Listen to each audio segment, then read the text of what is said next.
നിങ്ങളുടെ ഇഷ്ട പരമ്പരകൾ എക്സ്ക്ലൂസീവായി സൺ നെക്സ്റ്റ് ആപ്പിലൂടെ തികച്ചും ഫ്രീ ആയി ഇപ്പോഴേ ആപ്പ് ഡൗൺലോഡ് ചെയ്യൂ. ഇന്നലെ കയറി വന്ന ഒരു പെണ്ണ്, അത്രയുള്ളൂ. ഈ കുടുംബത്തിലെ തീരുമാനങ്ങളെല്ലാം ഞാനാണ് എടുക്കുന്നത്.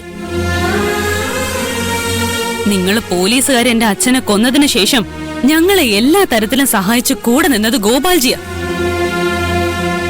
അദ്ദേഹത്തിന്റെ സഹായം വാങ്ങാൻ ഞങ്ങൾക്ക് ഒരു നാണക്കേടുമില്ല. ഗിരിയേട്ടൻ ഗോപാൽജിക്ക് വേണ്ടി ജോലി ചെയ്യുന്നതുകൊണ്ടല്ലേ അയാള് നിങ്ങളെ സഹായിക്കുന്നത്. അതൊരു ഔദാര്യമായിട്ട് കാണേണ്ട കാര്യമില്ല. പിന്നെ അദ്ദേഹം ആ സ്വർണം എനിക്കാ തന്നത്. അപ്പൊ അത് വേണ്ടെന്ന് പറഞ്ഞ് തിരിച്ചു കൊടുക്കേണ്ടത് ഞാൻ തന്നെയല്ലേ? നിങ്ങൾക്ക് വേണമെങ്കിൽ ആ സ്വർണം അദ്ദേഹത്തോട് ചോദിച്ച് തിരിച്ചു വാങ്ങിക്കാലോ.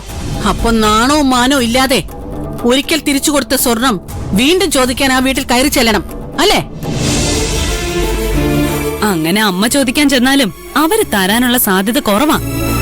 കാരണം സ്വർണം തിരിച്ചു കൊടുക്കാൻ ചെന്നപ്പോഴേ ഇവള് ശാലിനിയും കുടുംബത്തെയും അതുപോലെ അപമാനിച്ചിട്ടുണ്ട്. ഗോപാൽജിയെ പോലെ വലിയൊരാളുടെ കുടുംബത്തെ അപമാനിക്കാൻ മാത്രം വളർന്നോടി നീ? എന്ത് കണ്ടിട്ടാടി നിനക്ക് ഇത്ര അഹങ്കാരം? നീ വെറും ഒരു കോൺസ്റ്റബിൾ മാത്രം. ശരിയമ്മേ, ഞാൻ വെറും ഒരു കോൺസ്റ്റബിളാ.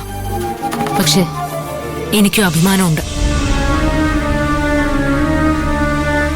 അത് അടിയറവ് വെച്ച് കിട്ടുന്ന ഒരു സൗഭാഗ്യവും എനിക്ക് വേണ്ട.